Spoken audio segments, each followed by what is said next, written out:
En cuanto a la responsabilidad que tenemos, toda persona es responsable de las decisiones que toma. Entonces, eso cuando el ámbito es el de la salud es todavía mayor, porque la salud de una persona va a depender de las decisiones que vayamos a tomar.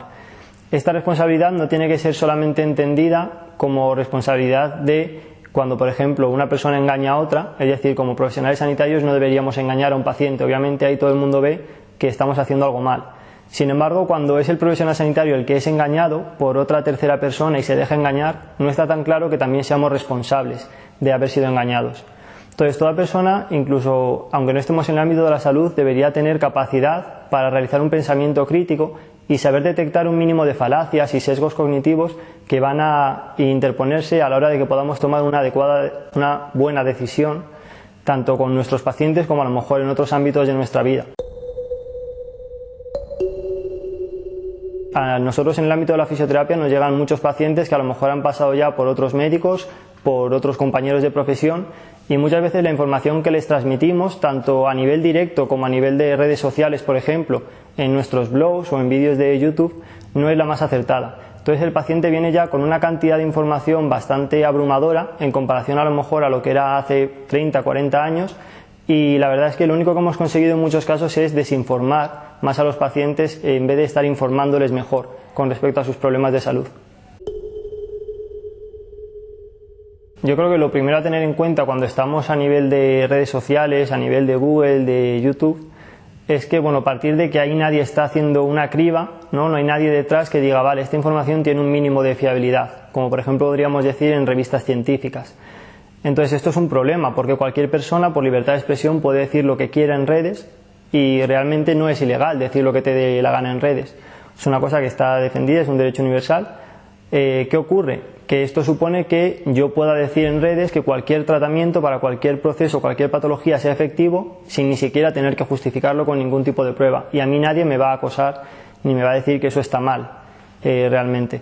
Entonces, formas de distinguir esto es bastante complicado en muchos casos, pero un profesional sanitario pues deberíamos partir lo primero de identificar la fuente. Es decir, la persona que nos está transmitiendo la información es realmente una persona que se ha formado en ese tema. Por ejemplo, hay muchos fisioterapeutas, compañeros, que a lo mejor hablan mucho sobre temas de nutrición y realmente luego te pones a mirar si realmente se han formado en nutrición, si tienen una carrera, si tienen conocimientos acerca de ello, y en muchos casos no está esta base detrás. No es una base infalible,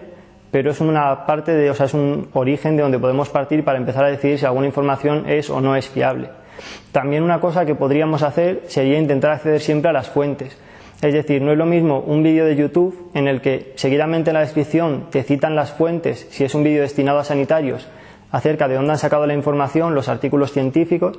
y podemos acceder a ellos, a lo mejor un vídeo en el que no se cita absolutamente nada, se hace referencia a algunos artículos, pero ni siquiera se da información para poder localizarlos, citando autores o estudios de la universidad de donde sea, pero realmente no eres capaz de encontrar ese artículo, lo cual hace que esa información sea, desde mi punto de vista, bastante menos fiable. Siempre que te dan acceso a la fuente de donde están diciendo las cosas, es una información que normalmente va a ser más fiable que en el caso contrario. Y yo recomendaría que siempre que podamos accedamos a la fuente original, porque también hay muchas veces que simplemente, por ejemplo, en un estudio científico, leyendo el resumen, te das cuenta de que los autores de ese estudio no querían plantear ni de lejos a lo mejor lo que ha querido plantear esa otra persona en redes sociales, porque siempre hay un sesgo de interpretación.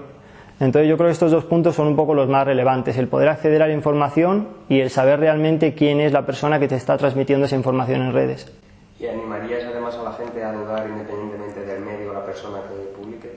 Sí, yo animaría a todo el mundo a que siempre hay que dudar de todo lo que te vayan a plantear, sobre todo en el ámbito de la salud. Tú puedes tener mayor o menor confianza, un poco en eso se basa la ciencia, tenemos una información en la que confiamos más que en otra,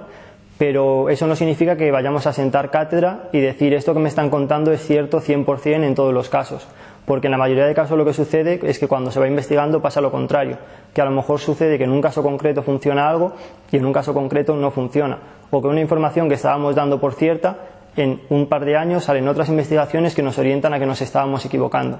Entonces es un tema de grados de confianza, nunca debemos confiar 100%, por lo que entonces se deduce de que debemos dudar siempre un poco, en mayor o menor medida, de la información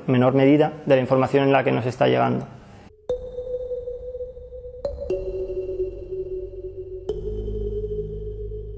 Sí, yo creo que ese también es un problema además de que mucha gente cuando se crea una red social, o sea, no digo toda, pero mucha, lo que está viendo ahí es un producto, es decir, ellos te están vendiendo una información para ganar seguidores, para ganar retweets, para ganar que compartan o que vean sus vídeos,